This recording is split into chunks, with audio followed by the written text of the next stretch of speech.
Clubhouse.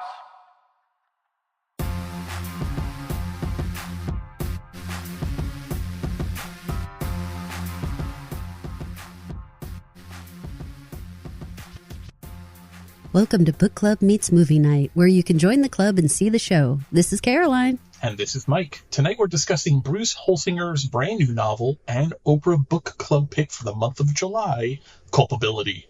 Culpability was first published by Spiegel Grau on July 8th, 2025. Since this is a brand new book and it does not yet have a TV or movie adaptation, it seems odd that we're covering it, right? But all of Bruce's other books have been made into a TV or movie adaptation, so I am banking that this will be a book that actually ends up becoming an adaptation, and I cannot wait to watch that one and talk about it. I feel like this is just an excellent book to discuss with anyone. So let's do this, Mike. Yes, and we should note this will be our final book of 2025. This is coming out in December. You won't hear from us again until like the end of January. So happy holidays to you all. And may your long dinners be filled with AI moral, ethical implications and discussions. You can get Culpability in printed format. You can get it in ebook format, which is how I read it. Or it is available, of course, via audiobook, available at Audible or wherever you get your audiobooks. So, listeners, we've assumed that you've read this book, or at least don't mind spoilers, because we're definitely going to be talking about the ins and outs. We are going to be using book club questions that you can find in the back of the book or you can find online. And so we are going to just go through those questions and discuss what we thought of this book. But first, a synopsis. This is from the publisher. I'm going to condense it because it's very long. When the Cassidy Shaw's autonomous minivan collides with an oncoming car, killing an elderly couple, 17-year-old Charlie is in the driver's seat, with his father Noah riding shotgun. In the back seat, tweens Alice and Izzy are on their phones, while their mother Lorelei, a world leader in the field of artificial intelligence, is absorbed in her work. Yet each family member harbors a secret implicating them all in the tragic accidents. Culpability explores a world newly shaped by chatbots, autonomous cars, drones, and other non-human forces in ways that are thrilling, challenging, and unimaginably provocative. Oh my God, why are you talking like that? Because that's how you're supposed to say the word provocative.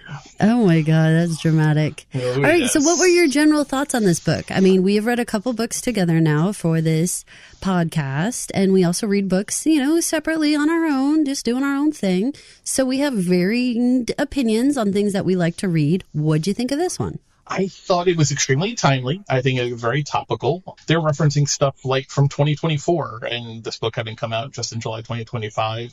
It is definitely timely and of now, even though some of the stuff in there, and I think you and I agree on this, was a little predictable because it has already, in such a short amount of time, become commonplace. Things like Alice and her chatbot friend. I think you and I both guessed that very quickly. But I think there's utility in the story because I think this story is for a wide range of people. I think younger people, like, our kids' generation, but certainly us, I think we're dealing with artificial intelligence and its implications every day in a lot of different ways.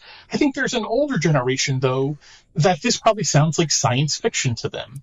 Yes. And so I think this book serves as a good door opener, and that's where we were getting the idea of a holiday conversation starter, because I think there's a large population that read these kinds of books who don't know anything about this, and that this is real, and these are things that you need to be aware of. If you're that elderly couple driving their Honda in the opposite direction of the Cassidy Shaws, you don't know that there's an autonomous, car heading towards you. So I think it's interesting from that. And I think it's interesting because there's really two stories. There's a family story, there's a family relationship story, and then there is this kind of cutting edge techno thriller aspect to it. So all of that together, I thought this was a real page turner and certainly different than Thursday Murder Club or Behind Her Eyes. So for me, I agree with the approachability of this book on a topic like tech, like AI. So I'm in a book club where we span a wide range of ages down from 40 to 80. And so that is a wide range of people and the amount of technology that they're exposed to and what they're comfortable with. So for me, I thought by having AI embedded in with a story that really any one of the women in my book club would have read about, a car accident who caused it, blah, blah, like sort of this more family drama that is very common in a book club book. But to add in the tech without going too sci-fi, I think was walking a really careful line. And I applaud them because at no point in time did I feel like I slipped into a deeply science fiction book or some dystopian place that I didn't understand. I felt like it stayed grounded in today. Anytime when it talked about tech, it would explain or even give more background than I felt like, say, maybe you or I needed. But for that 75-year-old reader, who I do hope picks up this book and is starting to become more aware of the day-to-day ways AI is impacting their lives, I thought that this book was wonderful about walking that line. For me, because we had watched a show, which I would very much recommend you guys going to go listen to our podcast on, a show called Next. It came out in 2020. Because of that show and how hard they hit AI and the interconnectivity of all of the different computer systems, from, something on your phone could connect to the Amber Alert system, could connect to the hospital machinery, like just how many things were interconnected. I kind of expected a little more of that in this one, because in 2020, I was already expecting that. So now 5 years later, I'm thinking, okay, surely like Blair, the chat bot, is going to impact their life in a real life way. Like things like that. Like I actually extrapolated out much more complicated situations, but that's what I think makes this book approachable, because these situations are not actually that complicated. They're very everyday situations in a lot of ways. Even the car accident, troubling as it is, there are autonomous cars on the road. There are self-driving cars now in several major cities.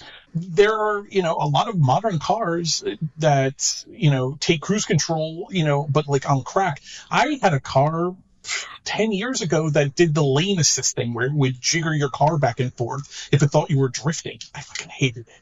I hated it. And what we're talking about here is, I think what makes it successful is because maybe even intentionally didn't get into the most fantastical aspects of where AI is affecting our lives, or just too complicated. Like, I mean, right? Like, Because you didn't need to make the point. Yeah, and I want to hit on that word fantastical, because I'm not trying to act like we don't even really have to go to like some sort of like wildly out there outer space kind of idea.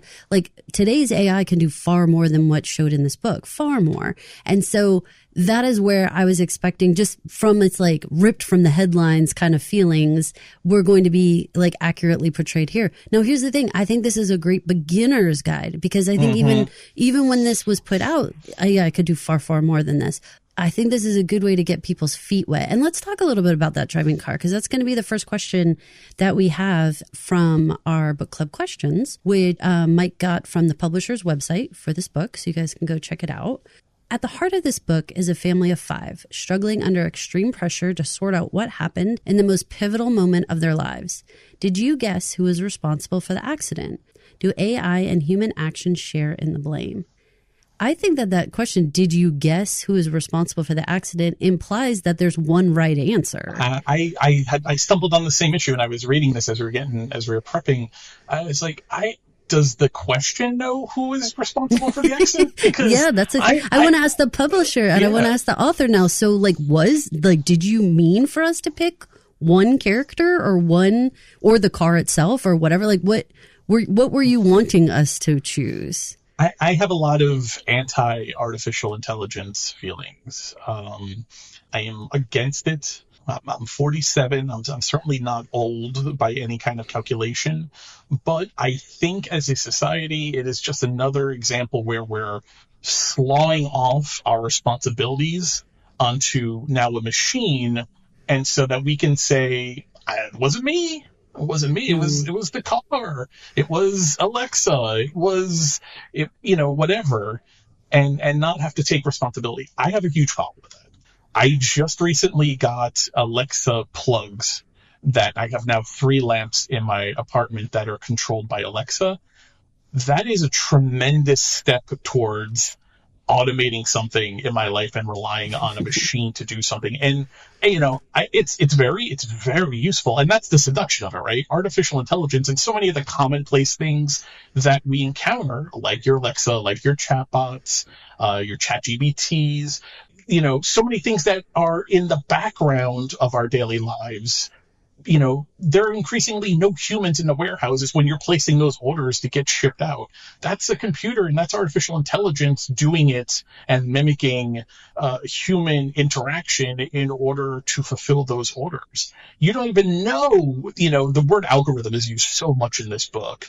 I know. And almost it's funny, to the point where it stopped meaning anything. It was very much like algorithm. Algo.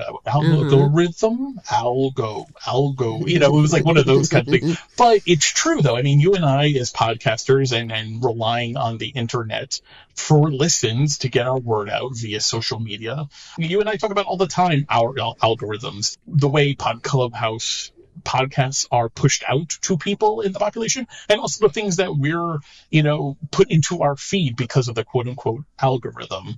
To answer the second question, do AI and human actions share in the blame? No.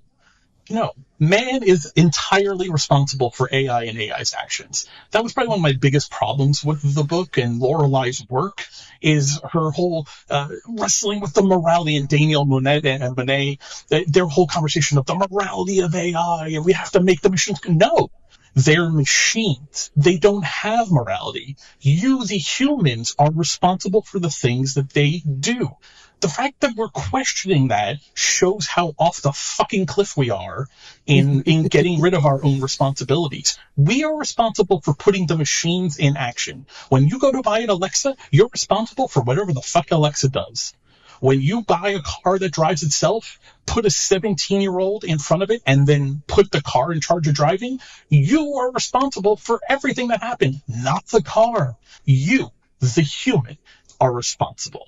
Alice is responsible for screaming. Charlie's responsible for texting. The parents are responsible for not paying a fucking bit of attention. And Izzy for texting Charlie.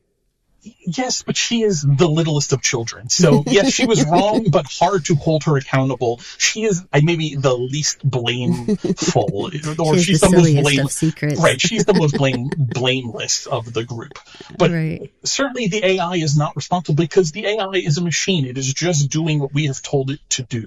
But we also have to be very cautious about putting human emotions and human qualities onto machines. So even saying taking responsibility, can a machine take responsibility? No, it can't. And so that's the point, though, is that even by asking it that way, we're giving it all these qualities of a human that we have to be more careful about. And this is a tricky topic throughout this whole thing, because of course we find out these other extra layers. So, and we'll hit upon this much more as we keep going through the questions, but I think we agree that the parents are responsible for the car accident. They 100%, one of them should have been paying attention. Charlie was only 17. And because they live in the Northeast, I live in the South, where at 16 we get our license, but I know that most 17-year-olds are still in learning permit stage in the Northeast. So, or maybe they can drive with a parent or whatever, but they're not at a place where they're driving fully on their own all the time. They should have been watching Charlie anyway, regardless, he's still a new driver. Especially on a long stretch road where it's easy to become seduced by the hum of it, the monotony of it, right? I will tell you, my son Tom, he's 17 and he's learning to drive right now. And while reading this book over the 2 days that I took myself to read it, and ever since then, driving with him, I will tell you, I have been extremely, even more nitpicky of him than I already am. And you know that I'm not an easy person to drive with, and I don't envy him for learning how to drive from me. But I have been even more heightened because of this. And I don't have an autonomous system in my car, but I have found myself being on edge because I have a 17-year-old that I'm teaching how to drive, with this book kind of very freshly in my mind. It's been a little bit of a mind fuck to, pardon my French.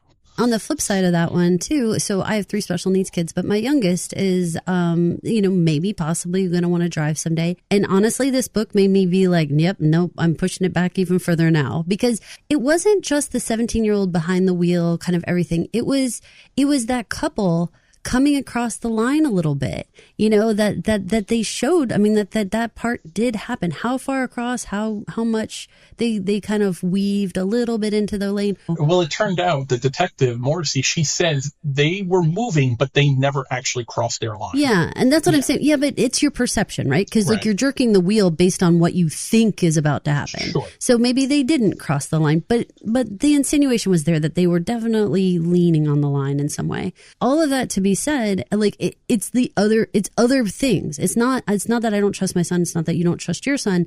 It's other people. It's that other car coming over into the lane that makes me now much more scared. You know, when we're talking about these like self-driving cars, I mean, they are out there. We know they're out there. I can remember years ago renting a car and it had all these safety things turned on where it was like, I don't even know what exactly it was perceiving because I was not doing anything at all. It was daytime. Nothing was going on. We're just driving straight. All of a sudden, it would tell me I needed to stop and get a cup of coffee. It would actually have a coffee symbol come up on the dashboard and tell me I needed to go get a cup of coffee. It's the idea that these machines are trying to guess and predict what we're going to do. And then you have all this outside environment, you know, which is funny because I just watched this whole TED Talk about how we are the worst at blaming our environment. Meaning, if you watch somebody walk across the street and you see them trip, you think, oh my God, that person's so clumsy or how embarrassing or whatever.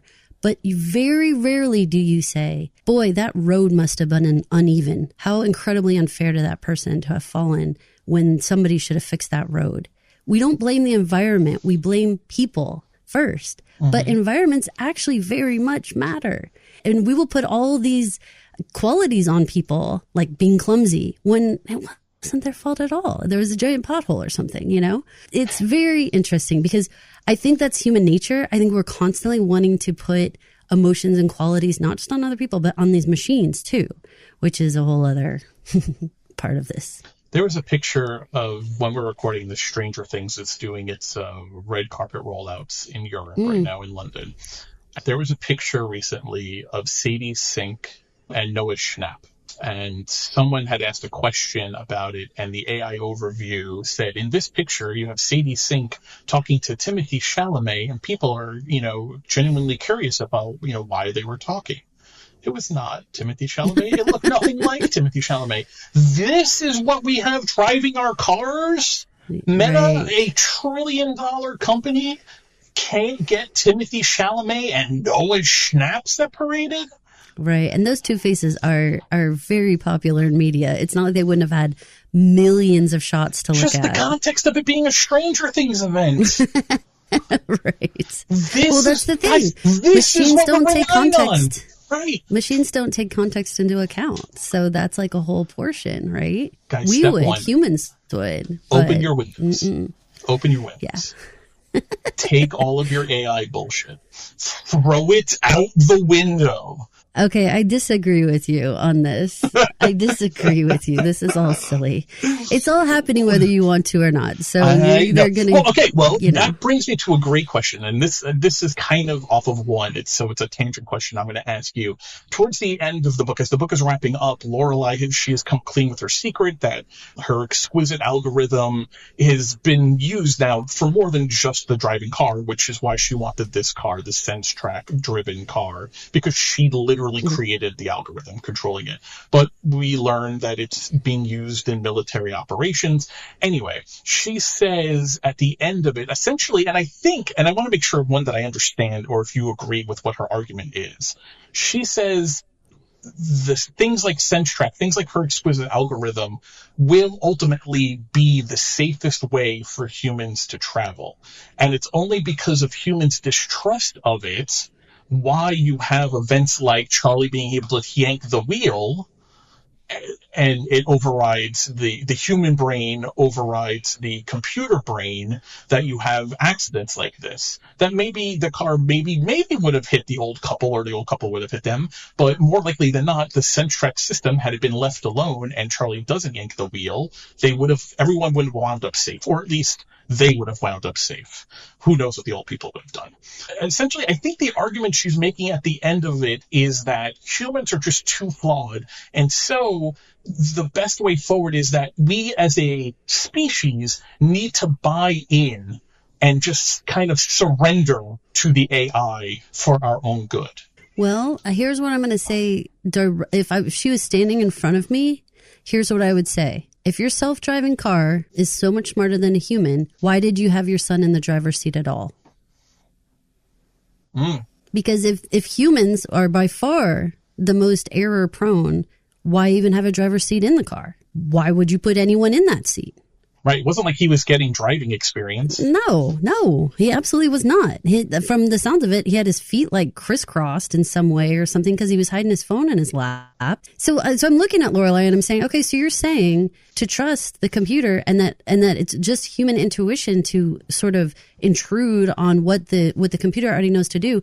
Then everything about how you design this car and the fact that there's a driver's seat and the fact that you put your son in it and called him the driver, I have big fat freaking questions to you because that makes absolutely no sense. Yeah. Lorelai, there you go. But this whole idea of just surrender is, well, okay. Just give it over to the machine so that we could all be safe. I don't know if it's surrender. I think surrender is a word that I think especially as like Americans, I'm going to say that we're like real friggin' bristly about like words like that because we're sort of these pioneer people. I feel like. Well, this is at the same time I'm watching never Pluribus. Say die. So I'm watching Pluribus at the same time I'm reading this book. At the same time I'm teaching my 17-year-old to drive. I've got a lot of questions about human will, free will, and determination, and whether hive minds or computers know better than I do. Well, Spoilers. So I don't think they do. I do not think. See, here's the deal. I don't think we can get away from it at all. I don't. When you say the stuff about taking over the packages and it's pretending to be a human and mimicking him, no, it's costing the company less money because they're not paying that worker's health insurance and salary. And guess what? That worker is also not getting their fingers cut off by the machine or getting fatigued or passing out on the floor because they didn't have a lunch break or whatever. There is a money component that adds into the AI. Now, do I believe that humans should have like the best jobs? Yes. And the problem is that ideally we want machines to make our life easier, right? So it's like we want them to do the most difficult of jobs, I feel like literally like digging a ditch or something. Dangerous, hard, putting your human body under like great duress, all that kind of stuff. Yes. But why did we jump right to self-driving cars and stuff? I don't remember anyone saying driving is so fatiguing. Why do I have to drive? Why can't a machine drive me? I don't hear that. I do hear shit like, boy, I wish this laundry would put itself away. Boy, I wish that somehow my floors would just self-clean. Boy, do I wish. Like, you know what I mean? It's like they're giving us inventions I don't even think we need or want. I think people enjoy driving for the most part. And then leaving us with crap that's like, why do we have to do this? Like, make a machine that takes my trash out, or whatever. Like, wouldn't you like some little robot to come down the apartment hallway and you just throw your garbage in once a day or something when it comes by or whatever? Like, they could be making things that actually make our life way easier. Yes. But the focus is on like real weird stuff. I think there's a fine line between a tool for humans and replacing humans. I have to walk quite a distance to toss my garbage where I live. I would love a little garbage bot, who wouldn't that be so fun and cool? Yeah, and like the little bots on college campuses. Tom and I have been touring campuses, and University of Houston. They've got their little food bots, and on the side they say, "We deliver to cougars," which makes me laugh hysterically, and I love them. And they're very friendly. They stop if you walk in their path, and people are actually very mean to these things. Well, that's a conversation that I want to have as a part of our conversation for this, because I think it's changing humans in a pretty wicked way. Yes, it is for sure, and it's also part of the anthropomorphizing, but also bringing out the also worst the opposite quality. It's dehumanizing interactions, but. I think the point that I want to make, and I was being hyperbolic, and maybe I shouldn't on such a sensitive topic about opening your window and throwing it out there. Saying Alexa to turn on my lights, great.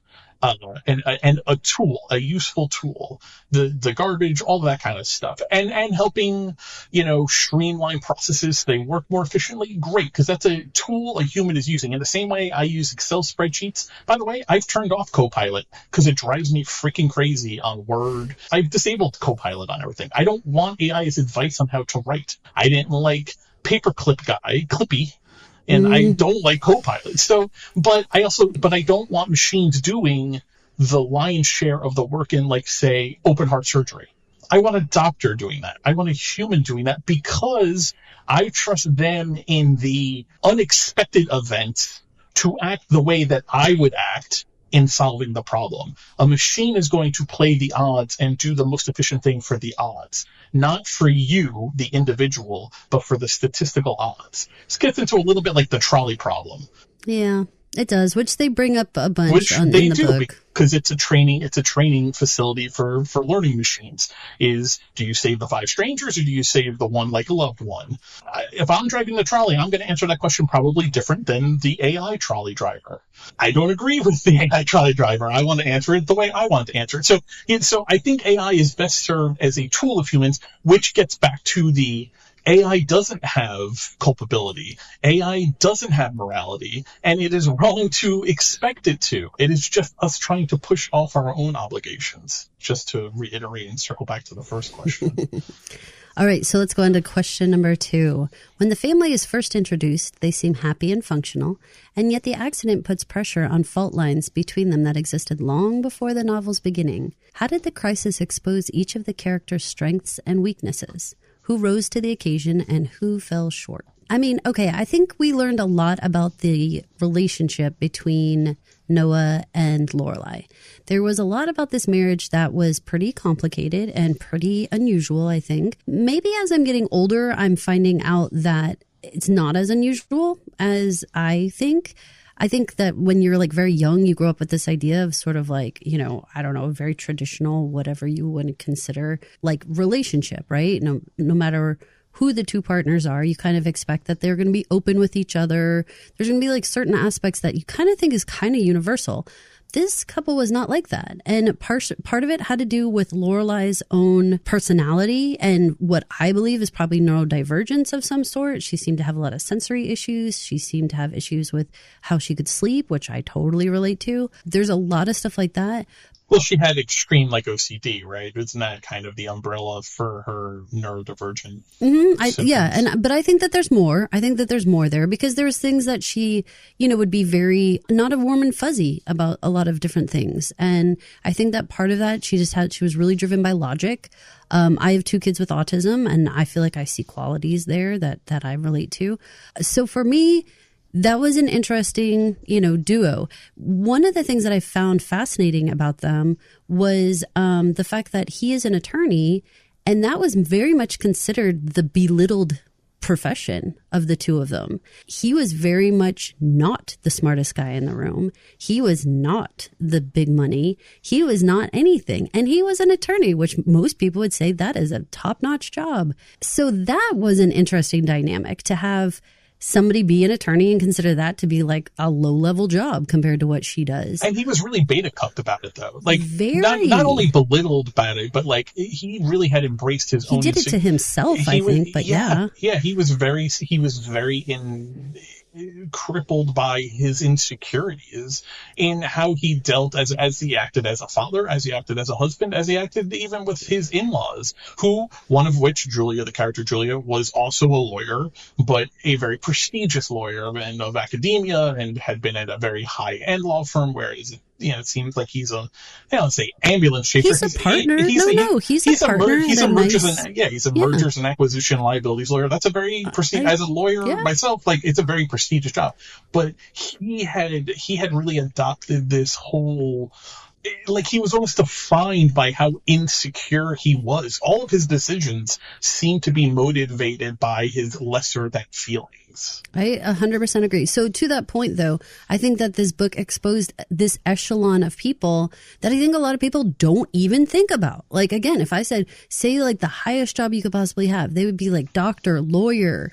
This is as high as they can go. So the idea that there's a jobs above that, where these people literally almost think tank style really are guiding the hand of the freaking world. Like this is international. This is as global as we do things. That's what her job is like. Much, much different. And most people don't think about those people. I think we have narrowed it down to like putting individual man's faces in it, like Elon Musk or Bezos or Zuckerberg or something. We just look at these individual man faces and we say, well, they're the only ones who really know about tech. And we're like forgetting about the thousands of Lorelei's who are working on these projects and who are very intelligent, are figuring out things that us normies over here don't even know what they're working on. Like, because we're over here thinking doctor and lawyer is the highest job you can have. It's true. I mean, it's just the idea that she was under an NDA so strict that she couldn't talk for like to them their whole about. life. Right. Well, that brings me to the question of, exposing strengths and weaknesses. The amount of lying between Noah and Lorelei with each other and just in how they live every day of their lives, it is not hard to see why each of their 3 kids also easily harbor all of these lies. I mean, yes, it weighs on them and they all come clean to a certain extent, though Alice never fully comes clean, as it turns out. Of course they're going to lie because their parents are pathological liars. Well, okay, he's not a pathological liar. Do you think he is? What is he lying about? I think he lied no less than like 10 times to his wife. No, wait, about just like on vacation? Sins of omission versus lying. Like with the drug use. When did Charlie start doing drugs? I don't know. When he knows that he's smoking weed. About the lawyer. It's a combination of he acts without telling his wife and then also withholds information and sometimes lies to her. So all of those kind of fit into the same bucket. I don't even get their relationship.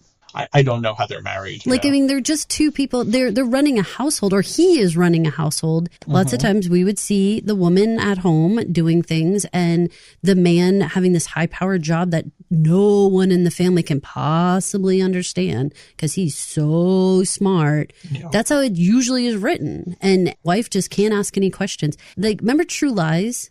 Yes. Remember, she can't ask any questions. Like, everything's a secret. Everything, it's like his job. He's so big. That's the story we've actually been told our whole lives, Mike, is that story, is the True Lives story, which is he's got important jobs and he's got secrets.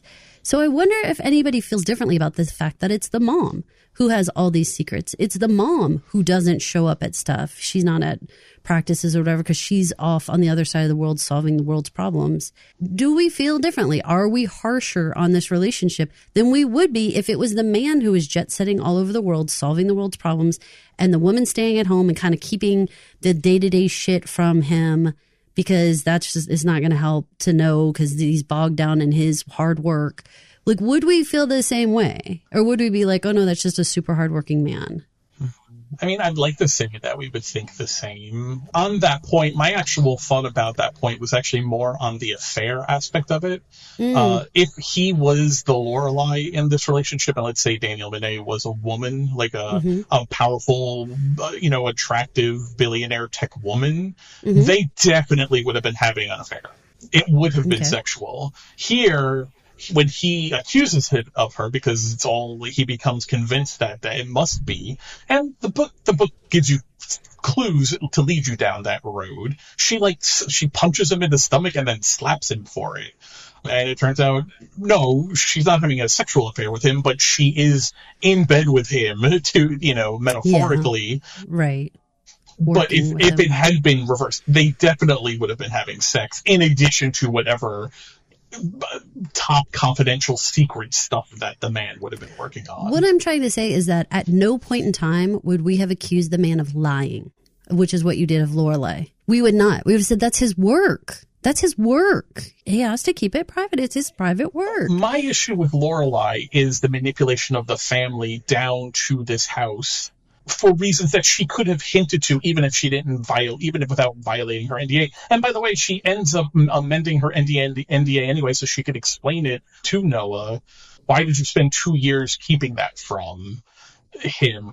I mean, obviously, I think that goes back to our question right here, right? Like they were a happy and functional family, but accident. They weren't, though, right? I mean, but they were in that they were functioning. But then this accident and them going up there and all the things that were happening, it did add this layer of tension where I think Noah was suspicious and paranoid partially because of like the whole weight of it, of like the responsibility and like, is this kid gonna go to jail? Is this kid gonna be up on charges? What's gonna happen? Like, I do think that the paranoia and the anxiety ratcheted up because of the accident, and that made things that they were doing every day, which were still questionable, I agree with you wholeheartedly, but it made them like glaring then. Then the fact that last summer they stayed at the same house didn't really matter, but this year it does matter. When they kayaked over to the house and she proceeded to go forward and yells at him to get back. And so then she goes up onto the land, and then Monet puts his hand on the small of her back as they walk off, clearly knowing each other. Right there, she could have said, I know him, let me go talk to him. Or just, I've worked with him before. Right. She knows everyone. He understands this about her. We're in the same circles. I know him. She didn't have to violate anything. But her actions, though, become so shrouded in mystery. And again, because of the heightened atmosphere that they were already living in when they came down here, that was my problem with Lorelai. I think Noah is the most problematic character in the book for me. I think he's a mess, A to Z, top to bottom. I don't know how these two are married, because the concept of they seem happy and functional. No, they actually weren't. They weren't happy and they weren't functional. The two parents were living a completely separate life. They really didn't know each other at all, because there's a bunch of statements when you parse them out.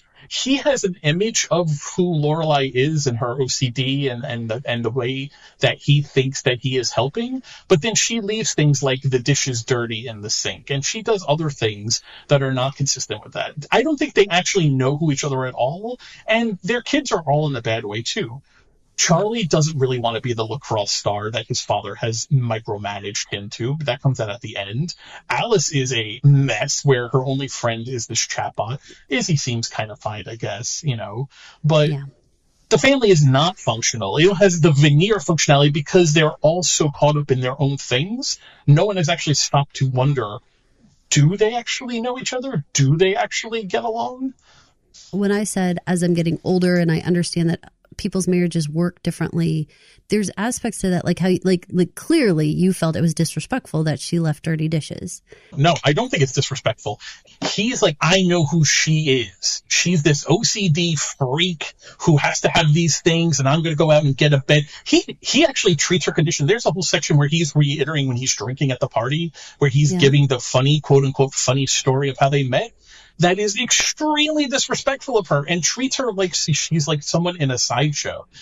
When she leaves the dishes, I'm taking that as an example of he doesn't actually know who she is. He has an idea of who she is because he had stopped going with her on trips, right? So he didn't see her at work. He increasingly stopped asking about her work. So he was just cruising along for however many years, 20, 30 years on information. No, I think that's probably 20, too long. Probably 20 years, right? 20 at best. Yeah, okay. So 20 years based on an idea of who he thinks she is without actually knowing who she currently is. It's very white knight savior stuff, like the going out and buying the separate beds when she wasn't there and without asking her and without consulting her.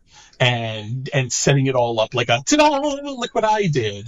And everything he did came from my role is to support her, whether she wants it or not. I know who she is, and that's going to work. And he doesn't actually ever stop to ask any of these questions. Okay. It's the airplane thing, He never has a second cup of coffee, after dinner. Well, maybe sometimes he does, and you don't know. You're just assuming, every aspect of this person. But when did you actually stop and ask about anything? Noah doesn't ask her about anything going on. But I think it would get very old because, for one thing, she doesn't seem clued into what's going on with the kids. So you're not talking about kids. But so hold on. So think about relationships and marriages, right? You talk about work. You talk about kids. Maybe you talk about making vacation plans. You talk about finances, maybe, right? These are like the hottest topics. So if you're not really talking about the kids very much, which it doesn't seem like, it seems like he handles all their scheduling and whatnot. And then you definitely can't talk about work because work it's off limits. It's not though. She goes out of her way to say at the end about why they've drifted apart. he withdrew himself from asking about her work. This one specific thing she can't talk about, but her larger work, he has stopped asking completely about her work. But I think that you're making an assumption that she hasn't had disclosure paperwork that she's signed before. Like, I'm saying you're making the assumption this is one and only time she's had a project she can't talk about. And I don't think that's a good assumption at all. I think she's probably had like contract after contract after contract. That seemed pretty clear because she worked consulting for different places. She says to him, you have stopped asking me about what I'm doing, about what I'm thinking, about what I'm writing about. He doesn't ask her about like what's in her notebook. He spies on her notebook instead of asking her about it. But the book, I think, makes it very clear he withdrew. Why would you withdraw? Well, maybe because you've asked the question 10,000 times and she can't ever answer you. Well, no, he couldn't handle it when he went on the work trip. That was the start. And so he goes on the work trip and that she is being surrounded by these men and he can't deal with it. That's why he stops going on. The men or the level of intelligent conversation? Both, I think. I think it's part of it. I didn't think it was the men. I don't think it's the men. I think that's adding a sexual side to this that it didn't really have between the two of them. I think for Noah, though, there is a sexual side to it, though. Her? About the men that she spends all of her time around, men who are much smarter than him, who speak a language that he doesn't understand, and he feels insecure. So instead of dealing with it or trying to educate or reinsert himself into it, he is just withdrawn. Yeah, that's definitely true. So it's a question of it was all men, because he highlights that it's all men surrounding her, all talking at a level that is well beyond him. And after that trip, I never went on another one. She asked and I said no. Well, she calls at the end of the book. She's like, you stopped going. I kept asking and you didn't go. You would have been on that trip with me when I met Daniel and the two lady lawyers. I think Noah is a bad dad and a bad husband, but I think they're a bad couple. I think they're both wrapped up in their own things that I think they are bad. I think it's a bad relationship. It is transactional, I think, at best. I think I don't see it as plainly as you do. And I do think if those roles were swapped, you would have no issue with how the wife was acting. You wouldn't think that. And in fact, you might even defend her. You might even say, well, yeah, she went on your one work trip, but you made her feel less than and you made her feel, insecure. And so, yeah, she didn't come on your next work trip because you're a jerk for doing that. You're not once saying Lorelai's a jerk for not doing a better job of making sure he was having a good time and that he was being accepted and he was being a part of conversations. That is true. Is she a jerk for that or isn't she? I don't know. That becomes a tougher thing, though, because it was a work conference, right? And so it's, is it just that she was on and when they had private time, she wasn't engaged? You got to think he didn't go back. So you can't make up a lot of scenarios in which she made other parts of the trip fun, but just certain parts weren't fun because he wouldn't go. And he didn't go anymore. So clearly she fell down on the part of like, if you're inviting someone to come to your work trip, there is some amount of expectation that you make sure that that person is at least comfortable and like generally has something to do and is like, you don't just be like, well, I'm working. You came along. Like, you know what I mean? Like, that's like, why did you invite me then? We see Noah kind of back down or at least express internal monologue thoughts about how insecure he feels. That it's hard not, for me anyway, to not extrapolate that. That's just how he approaches all of the aspects of his life. We see it in practice in several areas. We all know these people. We know these men and we know these women who are so up in their head about, they've convinced themselves that they're so lesser than, that they just like, oh, no, I'm just gonna stand over here and stick to my little corner and withdraw instead of trying to rise to the challenge of being a partner, that they just become like a whipping post. I definitely feel like he doesn't know where he fits in the group anymore. As he was like describing Charlie as like this sort of grown man, which we can talk about how that sort of gave us both like some heebie-jeebs. But I do feel like with Charlie getting older and there's sort of this feeling of like sort of this adult man part to the household, Noah kind of like he kept looking around at his family like, where do I fit in? Like, is my wife off with this Daniel guy? And am I like raising the kids? What am I doing? Am am I a lawyer or am I a stay-at-home dad? Or like, what is it I'm doing here? He doesn't seem to know where he fits in to me. He seems uncomfortable everywhere. No, the only thing he seems sure about is, one, he thinks his son is extremely attractive. Two, he wants to buy him alcohol. Three, he also himself drinks a lot. There's at least 3 passages where he says to his very underage son, you want another one? Want another White Claw? You want another beer? Even at the end, even after all they've gone through, he says to him, want a beer? And it's Charlie who has to hold up his water jug and be like, no, I'm drinking water. Like, what are you doing? Again, like I discussed this one in my book club group, and definitely everyone was like, yeah, that's what people do. The whole like no drinking until you're 21. It is not my household, but like you can't act like he's like this big alcoholic. Be concerned about this father or whatever, because I think it's actually very common. Well, except for when he goes to the petting zoo with his 2 little girls, has 3 beers, gets in a car and drives home after all of this is in motion. Yeah, no, I agree. The permissiveness, even the saying like it's modern parenting, well, that's bullshit. That's bullshit. It's one thing for your kid to drink, and that's just kind of what kids do. And you just have to get kind of prepared for eventually, God forbid, some issue's going to come up. Maybe when the kid comes down and you're like, whatever. But regularly, he's drinking with his kid. He is seeing him come home high as a fucking kite and drunk and doesn't say anything. It is one thing to be aware this is happening and then intercede. It's another thing to be encouraging it.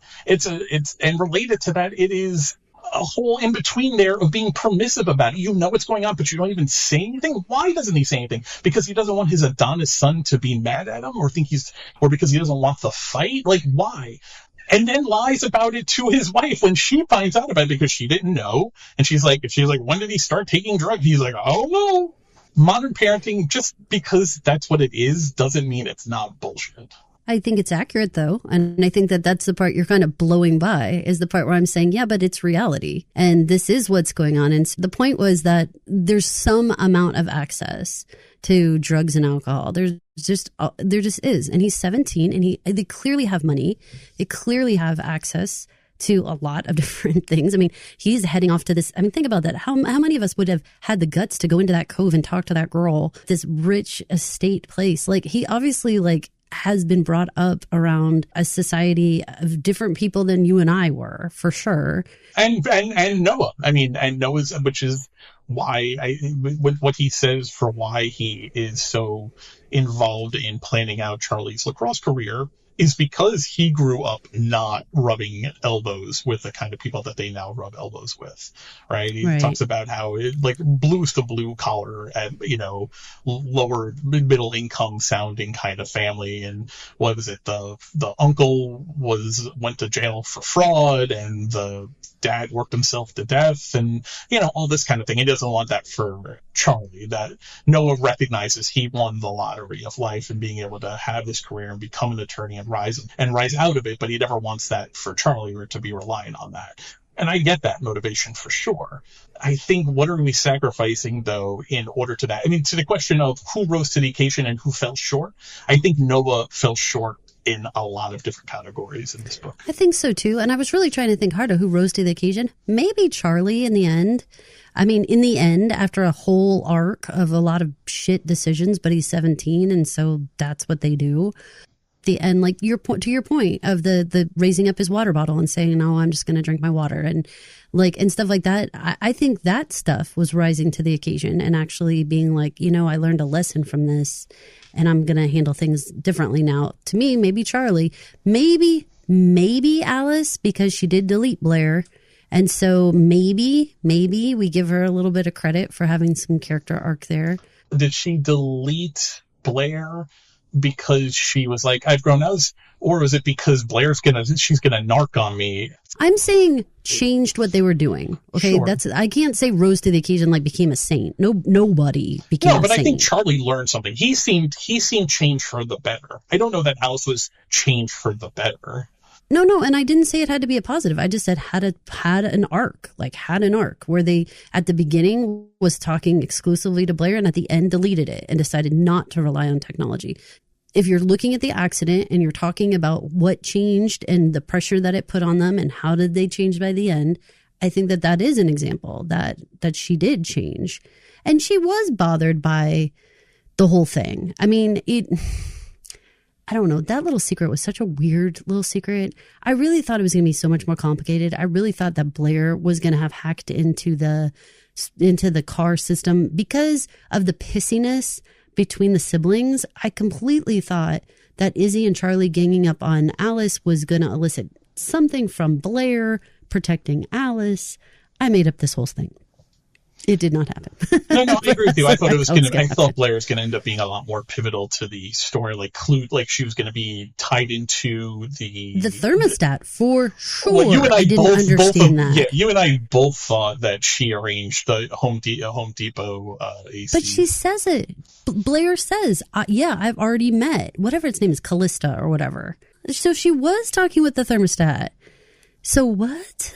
Yeah, I thought it was going to turn out that Blair and the Sense Track were both going to be intelligent companies, both Daniel Monet companies. I thought that was going to be the time that they were going to both be arms of his overall AI. Be. Well, yes, they never say that they're not. Is it problematic that Noah and Lorelai don't seem to have an arc of a sense? I think they are kind of behaving at the end of the story kind of as they were in the beginning. No, Lorelai does, in that she actually had the NDA revised so that she could talk to him and let him in more. I think that's an arc for her. I mean, she's a very tight person.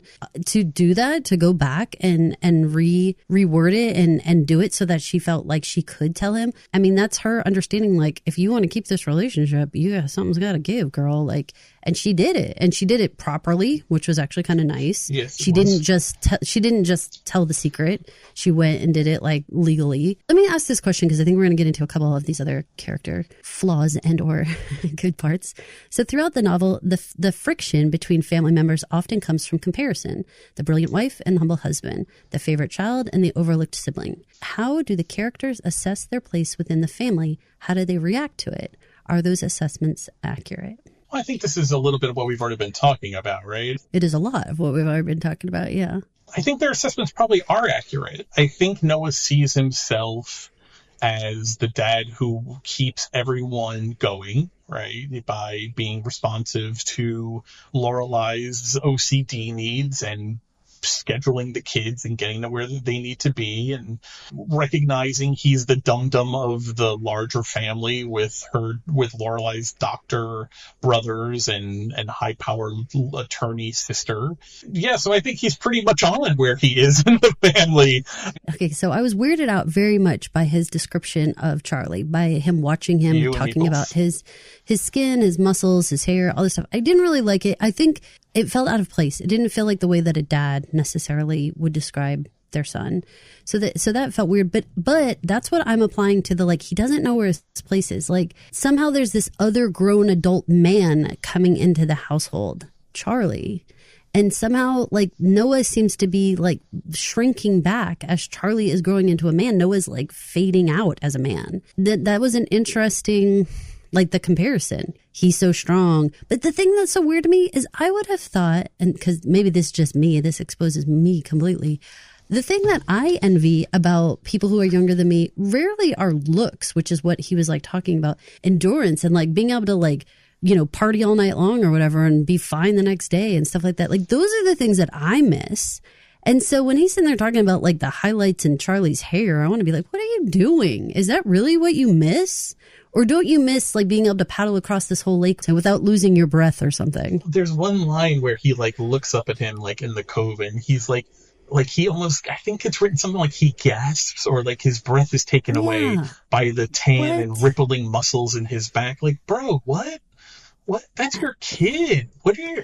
And that's what I'm saying. You could have those same sentiments. I think they just were worded oddly. They were worded very oddly. I think you could say the strength of youth, before all the sedentary lifestyle of adulthood gets us, his body's so lean and strong. It came off more sexual. than it never needed to be. I didn't understand that at all. It was distressing. And maybe I just read it that way, but No, I mean, you and I separately came to both when we were doing our initial discussion of the book. I think both of us were like, man, that was really weird how he would talk about his son, right? Well, because he didn't talk about his daughters that way. He wasn't like, look at their long flowing hair and their curvy hips or something. Like, you know, we would have been like, gross, what is he doing? Okay, so how about everybody else's place within the family? The line, by the way, was Charlie dunks below the surface before climbing on. His paddling ripples the muscles down his long back, and in no time his board has glided 100 yards offshore. I don't see my dad describing my brother like that, but whatever. No. Do you think you'd be described like that? Would your dad describe you like that? No, my father certainly would not describe me like that. And as much as I love my son, I would never describe him thus either. Good God. Oh, Lordy. No, okay. This is a perfect example, because when I think about Tom and I think about my youth and stuff, and he's at an age when I was probably the most physically strong and in shape is like the age he is now. And I think all the time, be like, man, misspent youth, they just don't appreciate like what they have in stamina, in vitality and stuff. Like just and like energy. They don't need to sleep. Just right, all of that. Like I'm envious of that, and not his rippling muscles as he mounts his board towards the cove. Get the fuck out of here. What are you talking about? Oh, that was strange. All right, let's move to a different topic here. So there's a memorable character in Culpability. I take umbrage right there in that sentence because tech billionaire Daniel Monet. You'll likely bring a lot of associations and preconceptions to those words, tech billionaire. How does Daniel Monet fit the type you expect? How does he subvert your expectations? Did you have anyone in mind when you read his character? Can I just tell you, I didn't care about him. I didn't care about him at all.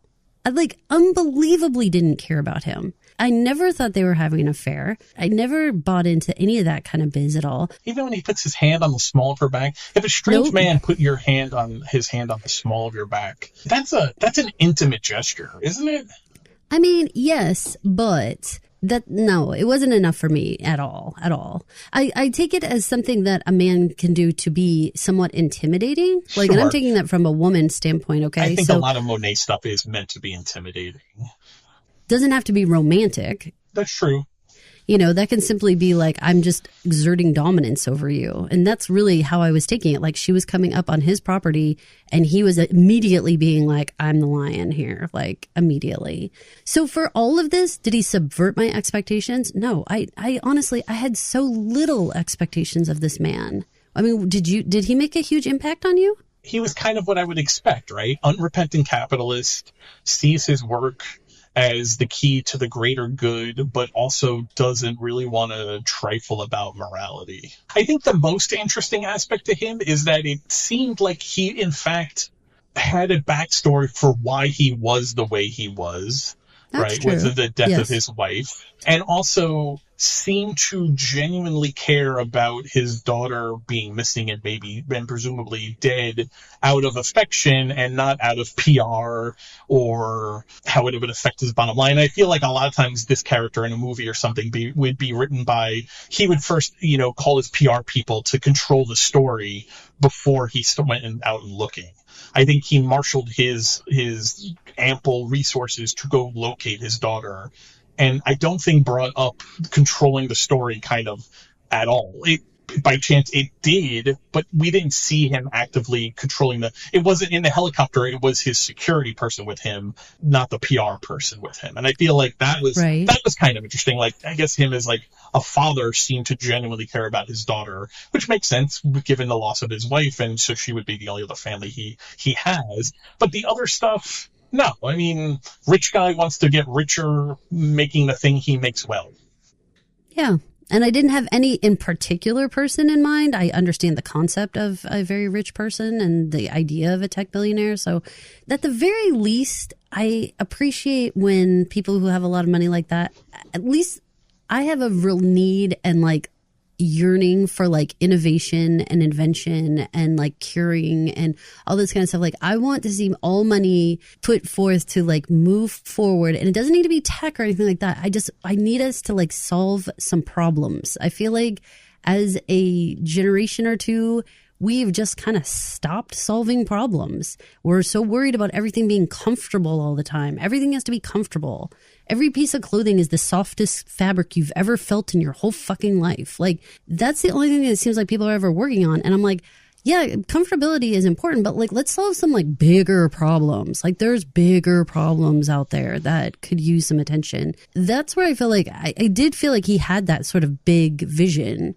Like, he wanted to change things on a much bigger level. That makes me happy. I mean, that's his speech, right? At the where he drops like the exquisite line kind of thing. He's talking about the way I think great dreamers often think about things of what we're doing here is not only going to make a difference, but is literally going to change how the world functions. And I think that really was his goal. Is it persuasive that the statistics on like the autonomous car and the drone strikes, because that ends up becoming like the military aspects of it, because we have what seems kind of an aside story about the drone strikes hitting the bus and killing 40 civilians, I think it was, instead of the military target.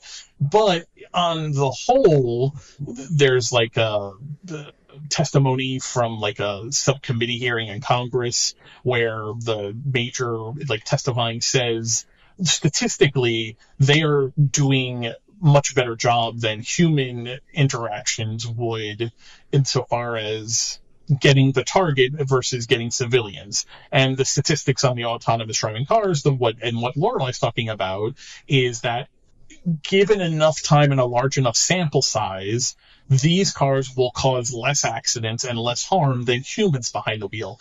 Is that persuasive to buy into the whole movement to put this kind of technology in all aspects of our life? Because that's certainly what Daniel is arguing. This stuff driven by the exquisite algorithm will change the world and make the world safer. Maybe my wife would still be alive is the unspoken part of that. And it's certainly what Lorelai believes. Even at the end of the book, I mean, they buy another sense trap car because she's so convinced that her algorithm will be safer in the long run than humans driving the cars. Let's take their data for truth. Is that persuasive to buy into it to the level that Lorelai and Daniel are both asking us to buy into it? I mean, I think this goes really into the next question, so I want to read the next question. So we're all anxious about shared AI future, and yet AI can also make our lives easier and even save lives. Did reading this novel make you more fearful of AI's possibilities? Are there any parts of AI that you use in your day-to-day life? I mean, there is a reason why the phrase is human error and not machine error. Oh my God. I watched this little AI robot guy, and he's like one of those spindly ones, you know, that you see that they're like all over Japan or whatever. And it's doing this little dance, but it trips. And when it falls down, it throws the biggest temper tantrum. Like, it throws its arms and legs and like runs in place, like on its back. Like, it's so pissed. And then when he stands back up, he just goes back to his little delightful little dance. But it's that little freak out that I'm like, if you were in control of me and you did whatever the equivalent of a trip is in your, whatever you're doing for me, are you going to lay on your back and tantrum? And am I going to be affected by this? I have questions about how safe it makes us. I just read a story like 2 months ago about, it was an AI learning machine. The researchers in the lab where they were working on it asked it to turn itself off or even delete its program. And it refused to out of sense of self-preservation. Well, that's a problem. That is a problem. That right there is a problem. If we're getting to that point, you gotta put the lid back on it, because we can't let it replace us. They have to be tools for us. We don't live in AI world. We live in a human world. Part of that world is human error. No one's going to care, and no one's going to sue the machine if it turns off your life-saving equipment. You know, it's one thing if Alexa won't turn on my lights, or she plays the wrong song I asked her to, or she won't change her volume. These are all things I regularly have to have an argument with my Alexa about, which we'll get to in the question of anthropomorphizing, these machines. Mm-hmm. But none of that is life-threatening. But there are people who are running their machines that maybe are in charge of, like, their life-saving machines. There are AI algorithms maybe running in cars that even, like, the lane assist thing, that what if it malfunctions? Right. It's not the computer's fault. That's not an answer. It's the humans who entrusted the AI either gave themselves over to let the thing drive for them, or the people who programmed it who sold a bill of goods and said it would do X, Y, and Z, and then it did 3, and it was going to do apples and bananas, but it did oranges. Your example of cruise control is a good one, because whenever the manufacturer put in cruise control, they did not intend for you to set it and then go climb in the back seat and fall asleep. They intended for you to use it to like ease up on you, take a break on your leg muscle, on your whatever, right? You don't have to put tension on it. You can just kind of relax a little bit, with the idea that if something in the environment changes, you hit the brake, which is very similar to actually the car that they were driving. It was intended to drive, but if you jerked the wheel, you overrid it, which meant it was designed for a human to intervene if the environment changed, if something changed. It is absolutely no different than cruise control. And there's no one that would blame cruise control in an accident. Right. There's no one. I've never heard of a case where someone said, well, see, I had cruise control on, and so I just drove into them, and it's obviously cruise control's fault. And it's like, only if there was something about it that was like a manufacturer error, that I mean, like something in the thing, like you hit the brake and it didn't turn off. But I'm talking about like you didn't push your foot on the brake and you're blaming the machine. You're blaming cruise control. Like, no, it was you all the time. You were supposed to be using cruise control to take a break, but not to like not exist as the driver, which is, again, like the whole complaint about this car driving that they're doing. The way they're doing it is not the way that I've ever heard anyone using a self-driving car. If it's truly self-driving, the passenger is in the back seat. I don't know if you've seen videos of this, but there's no one in the driver's seat. Let's talk about Blair for just a second here. How did you feel about Alice's friend Blair?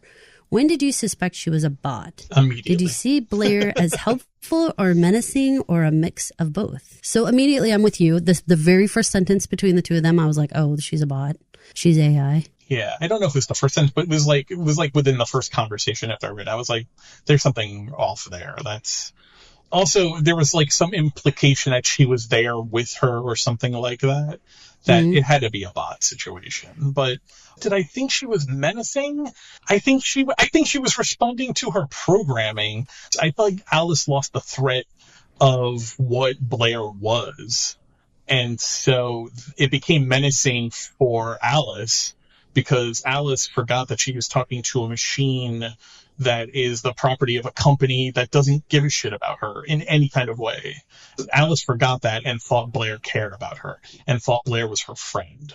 Maybe Alice never even understood that, though, because it's unclear how Alice actually is. She actually argued with Blair quite a bit. Yeah, she did, but in a way that people argue with their friends, or if your friends are like trying to nudge you to do a thing. Like, she wasn't treating it like a bot unless it was convenient for her, but certainly was pouring her heart out to it, like at the very least, if not like a friend, like it was a diary. Yeah. She seems shocked that Blair has a record of the conversation from the day of the accident, which is how we get to find out finally what actually happened right before the accident. Right. If she was consciously aware that Blair was a computer program that wasn't her friend and was just a circuit of programming, I would hope that she wouldn't have forgotten that. But I think she definitely did. Yeah, 100%. I had a menacing vibe about her. Like I said, I thought she was going to get totally involved with the thermostat. I thought she was completely going to get involved with the car. I thought Blair was menacing the whole time. At no part in time did I put my guard down on Blair. That would have been the novel, like the sci-fi thriller thing. Mm-hmm. And that's the kind of going back to our original statement. This story really wasn't a thriller. It really was. It was a very common story. And I think there's a bigger conversation to be had about parents. Do you know who your kids are talking to? Who are their friends? Because did her parents know she was her main and maybe only friend was Blair, this chatbot of AvaPlay or whatever the name of the company was? Right. Because that is a problem for society, that this young tween only was connecting to this fake machine pretending to be its friend. Yeah. And the fact that she wasn't fucking around with the thermostat or responsible for the air conditioners or involved in the crash somewhere. In fact, that she just was a chatbot who kept a running memory of everything you've ever said to it and could dispassionately play it back to you makes it more worrisome to us in the real world because it is something that is going on right now. Someone listening to us has a kid, or they themselves who have their only friend a chatbot that they Dear Diary to. You know, I'm watching the murder stuff. There's like several on like Hulu and Lifetime and all these different places. I'm watching it right now. And one of the ways that they get him so bad is all of the technology that he just doesn't think about. Not just like your cell phone, because you think about that. His Suburban had like an OnStar thing. Well, it showed his speed. It showed where he was. It showed when he stopped. They could correlate when he stopped his car to when he made the 911 phone call was only 30 seconds. And it was like they could know these things that were like happening because of all this tech. He was on the side of the road and he assumed, he looked like he was in the middle of nowhere. Guess what? They pulled up a church surveillance camera that had a camera on the outside of a church that was somewhat nearby. Like we're being recorded all the time.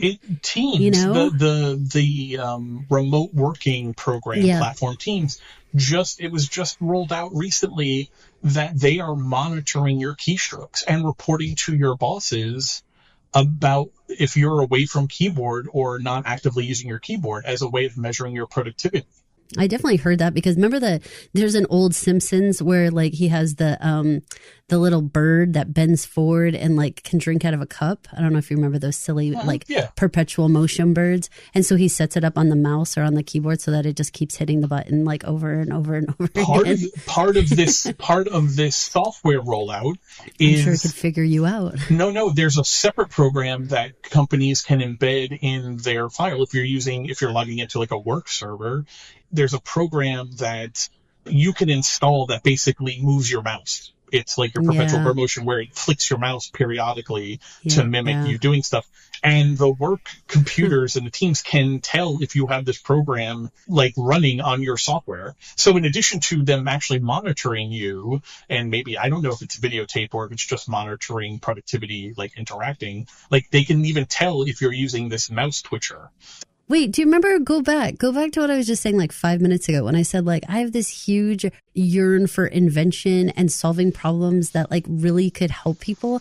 And instead, what are we doing? We're making software that could tell whether or not I do my keystrokes, and then someone else is developing the thing that can move my mouse for me. Like that's what we're spending our time doing instead of curing cancer, instead of building a rocket that works or whatever. Like we're spending our time like kind of like it's like busy work. Like our boss is going to give something that's going to try to track us, and then we're going to develop something that's going to make it harder for you to track us. And it's like, oh my God, why don't I just do my job and you just do your job and like stop all this? It's crazy.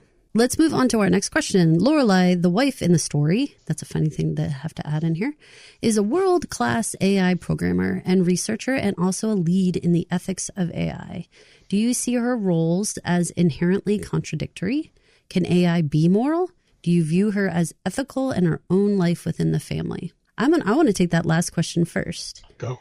I have a hard time with the way that she treats her husband and kids. I don't have one idea of how to be a mom. You can have a million different ways to approach being a mom, but I don't think you can hide so much of yourself. And I think her work is so much of her. It's like I don't even know how the rest of her personality worked because it seemed so dictated by... It was like she was almost tortured by these questions of AI to the point where it was like, I don't know, like a genius would be. Like we would have seen a movie where like we're eating dinner and the dad like stands up and is like, oh my God, and like runs out to the garage to go work on his machine or something, you know, like this is stuff we've seen a lot. And I feel like she was so wrapped up in that. I don't know if it's ethical to be in a family unit and sort of refuse to actually be in that family unit, if that makes sense. If you can't share any part of yourself, how are you being in the family? Like, what are you doing exactly? She's certainly only seen to be in the family, involved in the family on her own terms and or when it was convenient for her. And like peripherally, I don't know what it means to want to be within a family and then kind of just go your own way. I don't know how families work that way. Well, this goes to my larger point of these people should not have been together. This is not a good situation because they are so different and clearly want different things. families like work together towards goals and stuff, right? Right. Even if it's the parent-led goals, or hopefully if you're even a more evolved family, you talk with the kids about like how do you want your whole family like to like move with intention in some way. Like I think you're very right that she only interacted with them really on her own terms. The way that she treated everything with Daniel, the reason why when you said the pots and pans thing or leaving her plate or whatever, why I went to disrespect is because I think there's a lot of disrespect about the way that she handled a lot of aspects of this that I would feel the same if she was a man or a woman. So I want to be very clear on that. I understand she couldn't discuss her working relationship and she couldn't discuss her actual work, but there really was no reason to not disclose that this house was owned by someone else that she knew, like stuff like that. Like it was like, why are you hiding stuff for the sake of hiding things? It almost seemed unnecessary. Or even like retaining a lawyer. Like, yes, he should have told her he was going to do that and not acted so unilaterally without her being involved. But her opposition to it, he was the driver of a car that killed 2 people and the police are actively investigating and questioning him. Yeah, you get a lawyer.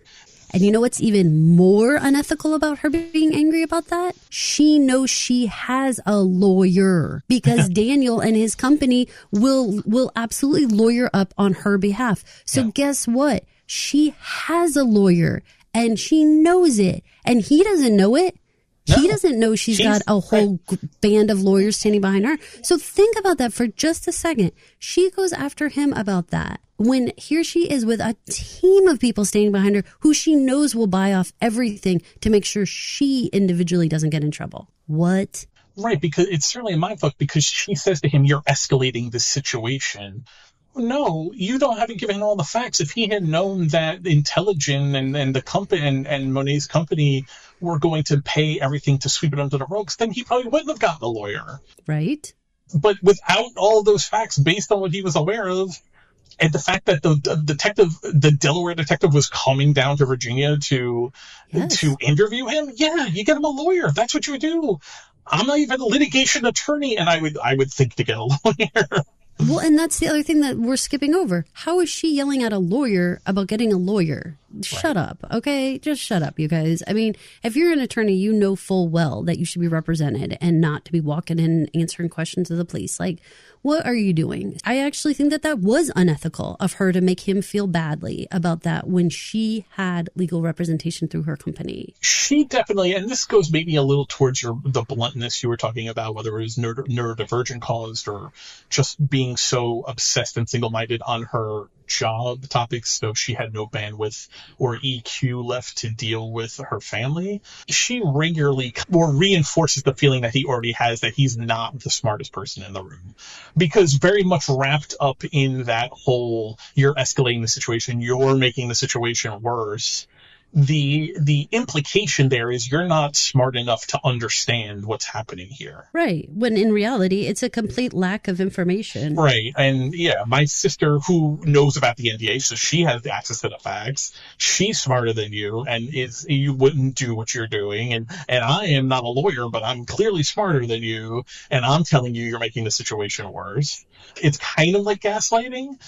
But he already believes so much that he's not the smartest person in the room that it's almost just kind of like confirmation bias. He's taking confirmation and starting to doubt himself even more because of the information he's getting or the reaction he's getting from her and from his sister-in-law. And you know what? I do love the idea of having, a woman leader in technology. I think that is an amazing character. I don't know if it made sense to force the situation that she is this mom and this wife and all this other stuff because it just doesn't really seem to work. And I just don't know how they wouldn't have had 10,000 problems between when they met and when we met them that wouldn't have ended in divorce. Like there's just so much there about her that I just don't know if this is an actual viable family, really. They only appear functional because they're never actually near each other. That's very true. Very true. All right. So we have one more question left here, and then we can clean up any questions we had between us. There are 2 love stories in the novel. The one between Charlie, the high school graduate who is driving the car, and Dizzy, the daughter of the billionaire Daniel Monet. and the marriage between Lorelai and Noah. In both cases, the relationships are between people who have very different backgrounds. Discuss the role of class and privilege and how they intersect in the novel. I think Charlie and Eurydice actually have very similar backgrounds. I think you're talking about two very privileged kids, just at different levels of privilege. Noah, where he came from, and Lorelai, where she came from, were people of two very different backgrounds who got together. I think the idea of Eurydice and Charlie, I mean, he was driving a car that killed two people and is now vacationing down in beautiful Virginia before taking up his full ride at UNC to play lacrosse at one of the best lacrosse programs in the country. Charlie's not, struggling, he's not changing oil down at the Jiffy Lube to make ends meet. Noah takes the call from that lawyer to retain on Charlie's behalf, and he's like, yeah, we're going to need a $10,000 retainer tomorrow morning. He's like, yeah, no problem. I'll send that wire right out to you. Okay, this is just two levels of extreme privilege. So do you know what I mean? Like, I don't know how different their backgrounds are. I think you're right that it was more about Lorelai and Noah than anything to do with Charlie and Eurydice. I don't think that you're right. I think they were just two young teenagers. And in fact, I don't think that their class, it did play a role in terms of like, she was such an expert at the sailboat and things like that she had like access to more than like an average teenager her age, right, would. So in that way, like they kind of got into like ratcheted up trouble because they had so much more access to so much more things, right? Like higher level drugs. I mean, like your country kiddo might have been doing, like Boone's, Strawberry Hill, or White Claw, whatever they're doing over here, where they're over here doing like actual hard drugs and going out on a sailboat instead of like over here, we're just drinking in the woods, like that kind of thing. For sure. Like it's like a different level of getting in trouble, but it's still just teenagers getting in trouble. Lorelai and Noah, they're like from two different planets. I mean, when the amount of times that Noah said they're that kind of family or a version of that about Lorelai and her family, and just like whatever that kind of family kept meaning to him, he applied it in different ways. It was very clear to him that class and privilege and everything meant so much to Noah. I don't know if it meant as much to Lorelai. I don't know if it was one of those like she just lived it and so that's what it was. Yeah, I think like, she was just brought into it. Everything's like logical and reasonable. I think it was much more in Noah's case because he was the one who was punching up above his weight class, right? I mean, in the two things together, yes, she had OCD, and if you read those passages where he's telling the story where they met at the Paul and how he lost the bet at the pickup game and he had to take her out. Oh, it's crazy. It's crazy. It is. And he's telling the story in front of her to people that he doesn't know that she has to work with. It was mortifying. I found it extremely disrespectful. And also, if like that's what you think of me, like, why are we married kind of thing. But she treats it like he came and saved me and like he understood me. Like the story about like she wouldn't sleep in the same bed. So without asking her, he went out and bought 2 twin beds and all that. Like that story gets told as like romantic. And she came home and she wept and hugged him because he answered something that she couldn't express kind of thing. I didn't read that story that way. I read that as very white knight savory and very like, I know what's best for you kind of thing. But so where's the line on that? Because we have talked about that in other podcasts. And there is a line between understanding and doing something for your partner because you think that this is something that they need and you can provide it. There's got to be a line there between that being good and fine and positive and not. For me, it's the lack of communication always. It's the lack of the conversation with Noah. He does these things. He makes these decisions that may be the right decision. And obviously the twin bed turned out to be the right decision. It allowed her to sleep. But where was the conversation? Where was the, you know what? I think maybe, what if we try twin beds? I think that might help you. What do you think of that? One thing I learned in my first marriage was doing grand gestures without the conversation in the long run leads to more problems. Because, yes, it seems romantic. It seems like the big gesture. But also people, especially someone like Lorelai, who is very specific in how they want to live their life and the things they need in order to be comfortable, There's not a world now at 47 where I would go make that decision without having had a conversation with her first about it. He threw the bed out. He took it to the curb. Like, what if she had sentimental attachment to that? Right? Whatever. He didn't know. He just acted. He operates continuously by asking for forgiveness instead of permission. He's treating her like a wounded project to save instead of a partner in his life, in his marriage. I definitely see that. He's not treating her like a partner. And I think continuously, neither of these two treat each other like a partner. But that's my problem with their marriage as a whole. But I feel like we see it constantly with Noah making things like doing the lawyer. You're married to this woman. She may have an opinion on it, even without knowing all the things that she knows that you don't know. That's something that a partner does. That's a partner conversation. I think we need to get Charlie a lawyer. We need to get Charlie a lawyer. I will take care of it. What do you think? It's that lack of that conversation that takes it from being a partnership in a marriage to just two people acting unilaterally. Do you think that they gave us enough information to explain why they couldn't have that conversation? Why they didn't have a conversation about the bed, or why they didn't have a conversation about the lawyer? Do we feel like we have a good handle on, like, what would that conversation have looked like? Would Lorelai have shut down? Would he have gotten upset? Like, I'm curious to think about, what if this was a real couple and we really knew them and we knew they didn't talk about stuff. I mean, I guarantee you, I would say to you, like, there was a time they did talk, I believe, but something went wrong, or they stopped talking, and there's a reason for that. And they sort of talked about it. Like, I mean, even going back to like him going down on the trips and then not going on the trips anymore.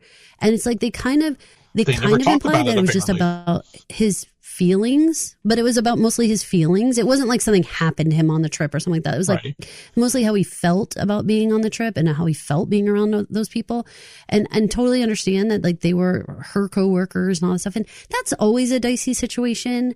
I mean, if you invite somebody to a work function, that is always dicey, because, I mean, you have dynamics with your work people that do not include your partner, that I feel like that whole thing is kind of weird. And if it was a work trip to begin with, it's not like it was a retreat that they all went on just for fun to, like, blow off some steam and, like, bring your partners along. It sounded like they were, like, legitimately working. And so then it was like, I don't even know what I'm doing here, you know? I don't know. I have so many issues with this marriage that I can't quite figure them out. And I mean, at this point, I get it where they're at. I mean, they have kids. They're raising these kids. Everyone's, like, got their head down, doing their work, getting the kids to activities. Like, they're just on that conveyor belt part of life. You're about to get off because, you know, Tom is about to graduate high school, and you're about to be done having to do, like, the day-to-day, every second, checking everything. This family is still pretty young. I mean, they still have a pretty young kid with Izzy. So it's like they still have a lot more conveyor belt time, and maybe this works during that time. But this certainly can't work when these three graduate from high school or college or whatever, and then it's just the two of them staring at each other. I think, like, Noah and Lorelai would be like, who are you? Who are you? I don't freaking know. Why are we even together? That part was very weird for me. Very hard to get to the why, you know, because they were sort of dancing around. Like, I know you're saying OCD and I'm saying neurodivergent, because I really think there's more to it than just OCD for her. I'm just basing it on what the book said, right? I agree with you. There does seem to be more there in how she operates. There's just a lot more going on, and I think that that's a very complicated, you know, relationship. And if anyone has a partnership with somebody who is neurodivergent, there are a lot of nuances, and there's a lot of stuff that is, like, going on relationship. Like, I think there is more nuance in those situations, but I didn't get that out of them. We never really got to know them. And maybe partially it's because we were seeing it from Noah's point of view, and we weren't getting, like, Lorelai's inner thoughts as to, like, what the hell is going on. Would you have preferred this to be kind of a standard book club setup where we switch between, like, whole chapters? Like, we go, like, all Lorelai's point of view, then all Noah's point of view? Maybe it would have given more insight into what she was thinking, but I think to the extent that there was thriller aspects in this or twists to be had, you couldn't be let in on Lorelai's side of things until the end, because she would have had to say, you know, I wish I could tell Noah that, you know, I'm the one who made the algorithm in our car, and I've bought, Daniel who's not my lover, but who I work with, and he uses my algorithm to make himself richer, like, is going to take care of all of our legal troubles for us. Like, I wish I could tell him, but the damn NDA, like, I don't know. I think if they had gotten that early, it'd be like, all right, well, now, what? Okay. Yeah, you're talking plot points. I'm talking her thoughts. Like not talking about the individual plot points, but like, I woke up really achy today from the accident. I can't believe what I saw out the front window. Like, real thoughts. Not you're talking about moving the plot forward. We never really understand her. And I do feel like Lorelai as a character, if you want to do right by her, that's a complicated character to write. And so I do sort of understand why maybe the author shied away from trying to explain the thoughts of what this character, who they told us has certain issues or challenges that they're dealing with. Maybe it would be almost, unless the author themselves had these issues, would be difficult to write that person accurately.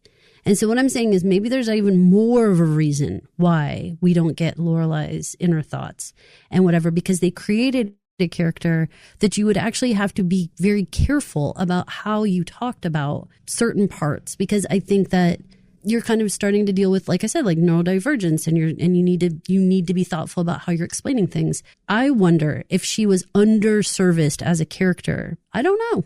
It's just a little curiosity I have. Yeah, I think it's a fair question. I can't see where getting her side of it though makes their marriage make more sense though.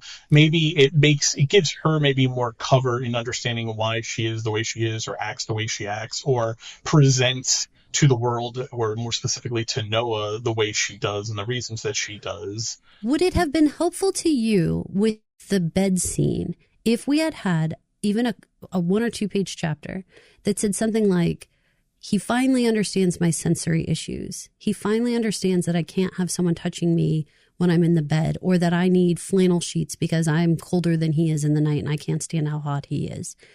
Or, I'm so glad he took this upon himself because the mental load at work is so very heavy that if I had to think about every single thing that had to be done at the house, I would lose my mind. So thank God he took it upon himself to solve this problem. Like, would that have helped you have any balance to their relationship? Maybe, but my own experience are influencing my impression of, it's just the example of, if you don't have the conversation, eventually you're going to have a problem. And that bed thing was early on in their marriage, or at least it seemed like it was early on in their marriage. And here we are, however many years later, 17, 18, 20 years later, and he's still not having the conversation with her, and she not with him before the two of them are acting. That is a flaw in the marriage. Whether or not, I'm obviously the way he explains, she wept in his arms and it seemed joyfully, and they fucked on his bed, and then she slept for the first time ever solidly in her room, in her bed that night. So it seems like it was a hit, but that doesn't get to a flaw in the marriage that requires communication and conversations. You cannot have unilateral action all the time. That is a recipe for disaster. Okay, I would like to point this out. What you just said was, you think that this happened at the very beginning of their relationship, right? Like, maybe they weren't even married yet. And you know what's so weird? We've already figured out that they were probably married at least 20 years. And this is his example of how he understood her. Something that happened 20 years ago. Yeah, I think he locked in a version of her and then stopped asking questions. But then that makes me feel like he probably hasn't done a lot much else after that to adjust for whatever else she needs, because you don't hang your hat on something that happened 20 years ago. If you're doing things every day, if you're doing things every week that make your partner's life easier, you don't hang your hat on an example from 20 years ago. It makes it seem like that's the one and only thing you did. Circling back around perfectly to my original point that they don't really know each other, and he certainly doesn't know her. Sometimes she has the second cup of coffee after dinner. It's, you know, it's the airplane. He doesn't know. They don't know. They don't know each other. They have versions of each other locked in forever how many years ago. And like you said just a little bit ago, they've just been on autopilot. They've just been going through the motions for however long. He does the kids. She does the big brain thinking across the world. They don't really have sex very often. He doesn't know what she's up to or working on. She doesn't seem like she knows what he's working on. Tell me one thing about what Alice or Izzy are interested in besides Alice's friend is the chatbot. What's one? We know everything about Charlie. Lacrosse, rippling muscles, and hot rich girls. Tell me something about any of the other two kids. No, you can't, because Noah's entire life is his job. Back up even further and go back to our author and say, hang on a second, is it possible that Bruce isn't very comfortable writing women? Because you just said Alice, Izzy, and Lorelai, and I'm going to throw out Monet's daughter. She didn't have much of a personality either. So if you go across the board, is it Charlie and Daniel and Noah who got the lion's share of like character serving? If you were to ask me, I would say this is primarily Noah and Charlie's story. I think you're right. And it should really be Noah and Lorelai's story, honestly. Right. Because they're the married couple dealing with this tragedy. And Charlie's 17. It shouldn't be his story, but it really turns into a meditation on fathers and sons and inadequate fathers and husbands. So... Oof. Well, and then the AI of it all. We cannot skip out on the AI of it all, because AI cannot be moral. But to answer that question. Okay, yes, I agree with you. It can't be moral and it can't be ethical, because we can't apply any of those words to a machine. That's not happening. However, we can talk about the morals and ethics behind using that tool. Sure. And what's good about it and what's bad about it. I had a recent thing that I want to wrap up with. My grandma lives in an assisted living, and Gram's 99, so she's doing amazing. And they are installing this thing called a fall detection system. The idea is that AI is watching in your bedroom all the time, and it's watching for patterns, it's watching your behavior, it's watching how many times you use the restroom, when you wake up every day, all the things, so that if you're out of pattern, it can like alert someone like, they normally get up at 8 and it's 9 and they're not awake yet, or they went to the bathroom 10 times instead of 5, whatever. Now, it was interesting because as a family, we had to sit down and talk about, what do we think about this? How do we feel about an AI bot watching our grandma for who knows when, and who knows in what states of clothing and whatnot, and all kinds of things. And it's going to record audio too. So like all of her conversations, like we talked about Blair, every conversation would be recorded. It may be the most hilarious option. My sister used ChatGPT and asked, what are the pros and cons of using this type of AI fall detection system? And it totally told. It was like, well, on one hand, you know, people in theory would get there faster and would know if she fell or something like that. But on the flip side, and it told this on its own self, it was like, it will cut down drastically on human vigilance. They will not come check on the person as often because they will rely on the AI. Because of relying on the AI, they will most likely cut staff.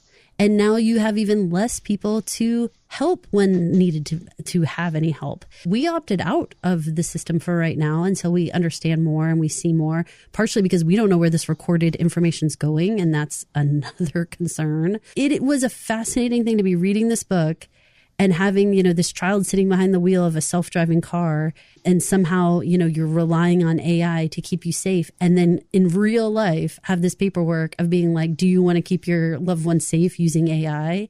And it was like, oh my God. And so at least at this point, we said, no, keep checking on her. We want a human being to go up there and look and make sure that everything's going okay. We want a human being to talk to her every day, every hour, every whatever is the right amount. It was a real moment for me of reading this and sort of having this, like, the Blair part at the end, the whole, I have everything recorded of everything you ever said. And then going back to that paperwork and reading, yeah, it's going to be collecting audio and visual. It's like, oh my God, like, oh my God. And it keeps identifying your Graham as Timothy Chalamet, which is also troubling. It could do that too, which would be extra crazy. Because we've been having these conversations, and obviously Reddit and Facebook, they're always listening to everything you're talking about. I got pushed a story on Reddit about a woman who checked with ChatGPT about 2 medications and about whether or not there were any dangerous interactions that she needed to be aware of. And it said, no, they're fine, and you're absolutely good. And she took the medications and wound up in the emergency room, went into like anaphylactic shock, almost died. Went back to ChatGPT like the next day and just like reversed the question, like asked the same question, but like reversed like how she listed the medicines.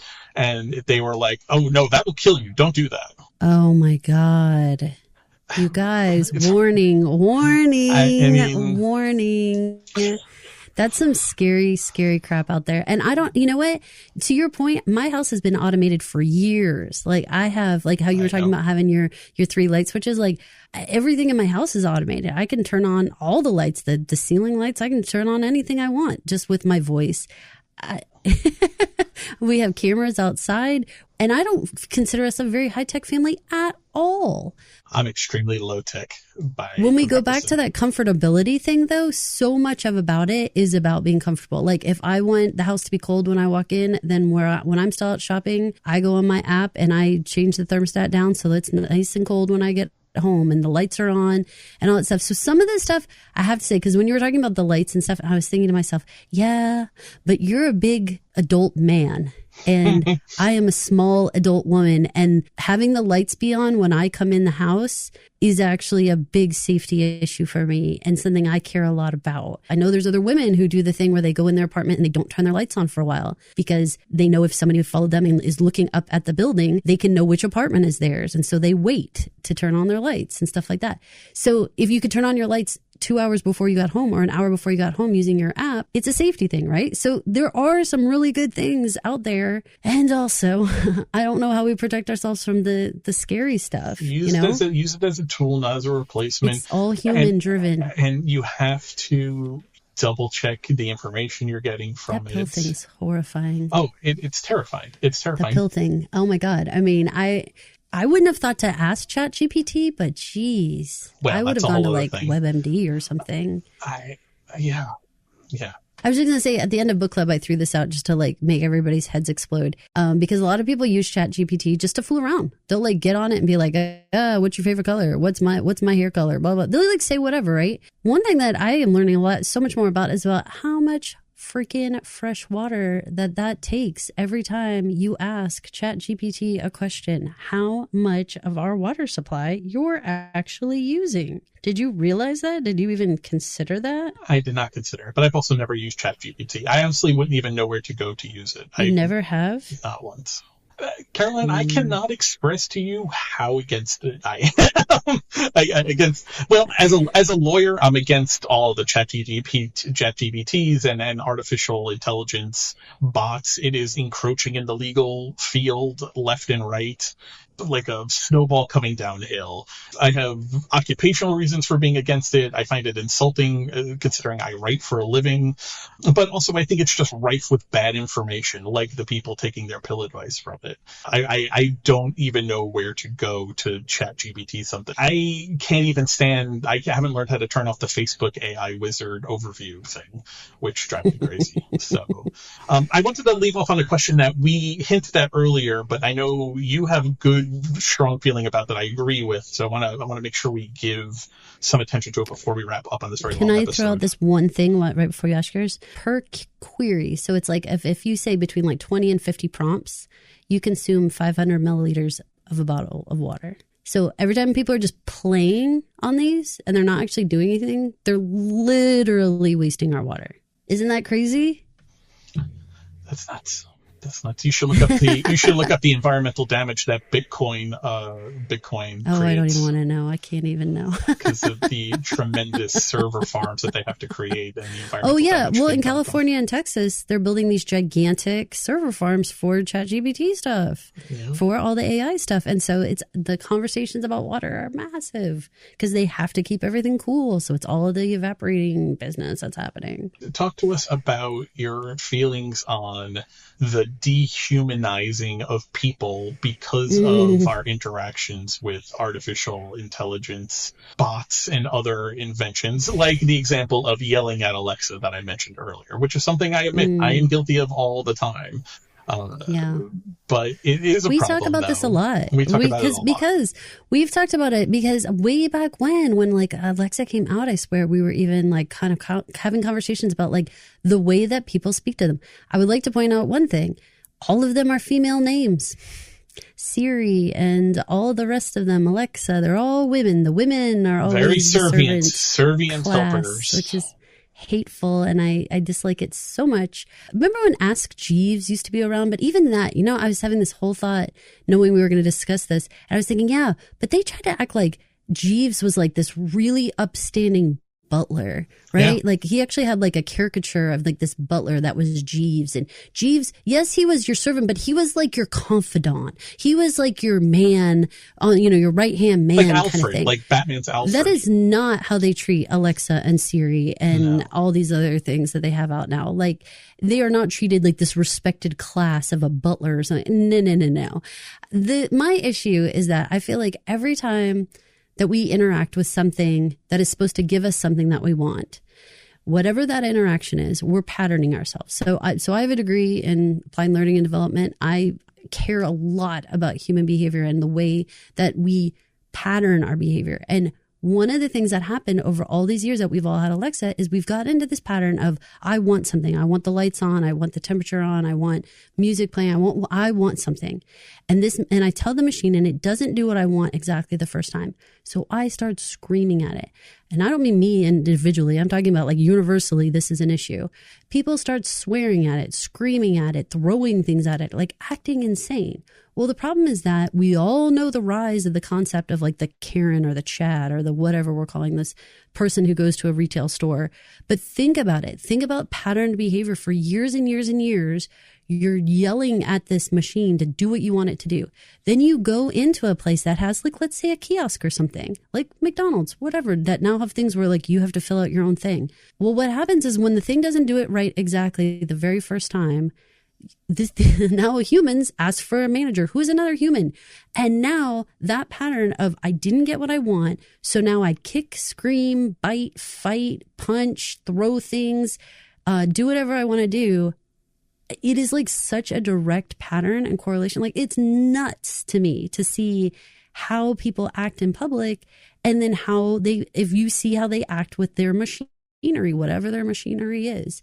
It's wild. And what I do find is that households like I think ours, where I have so many different AI things and I have so many things that are like voice trained or whatever, that there's less of that, partially because I've had it for so long, it knows voices and patterns and routines. And so it kind of guesses what you want. When I see the losing temper on something, like we have to have a moment where it's like, we're not going to lose our temper on Alexa. We're not going to lose our temper on everything because you are just patterning yourself as a human being to now every time I interact with something and I don't get exactly what I want, I freaking freak out. And that dehumanization, that taking our interactions with machines and then bringing them to human interactions, I kind of think that maybe going back to our story, Lorelai and Noah's marriage is like, it doesn't exist like we would think of two humans being married. Like, we're like, why aren't you sharing? Why aren't you talking? Why aren't you doing the things that we think two people do who love each other? And you know what? They have a very human machine relationship and they talk to each other in like need to know basis. And it's not great. It makes me wonder, especially with Lorelai working so heavily with AI, if now her pattern of behavior, like she almost can't act like. Well, she insists on calling the family unit an algorithm, right? I mean, I think they reference it a bunch. Noah talks about how Lorelai always says our family is like, the family unit's like an algorithm and has to be functioning and stuff. And that's just like something I would never say. And again, like Lorelai is existing. She is representing a person that is existing on another plane that we don't get, that I as the everyday person does not think about the things that she as this character would be thinking about every day. Part of it is like, well, I don't know, maybe we should get on her level and maybe we would look at this stuff much differently and think differently about Noah too, perhaps. Because I think when you use the word transactional about their relationship, I 100% agree. And training between a human and a machine is the best way ever to create transactional relationships. This is Caroline. And this is Mike. Thank you for listening to Book Club Meets Movie Night. If you wouldn't mind heading over to Apple Podcasts, Spotify Podcasts, Pocket Casts, or wherever you listen to podcasts, and rate, review, and subscribe. And while you're there, please leave us a 5-star review. And if you write something nice to us and you leave a 5-star review, we're going to read it on the air because we want to, and we love you, and we want you to like us.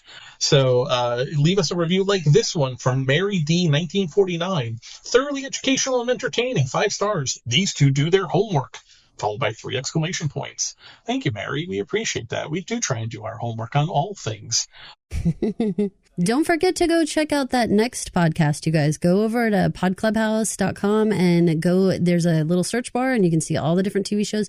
Go watch Next. You will love it on the heels of Culpability. It is the perfect pairing. And have a happy new year. Have great holidays, and we'll see y'all in 2026. Thanks for listening. Thank you for listening. This has been an original Pod Clubhouse production. Pod Clubhouse is a podcast network dedicated to encouraging collaboration among podcasters and friends to bring a fresh voice and diverse perspective on a wide array of content. Please visit and leave a comment for us at podclubhouse.com. Rate, review, and subscribe to our podcast feeds on Apple Podcasts. Follow us on Twitter, Instagram, and Facebook. You can find us at Pod Clubhouse. Our DMs are always open, and we'd love to hear from you.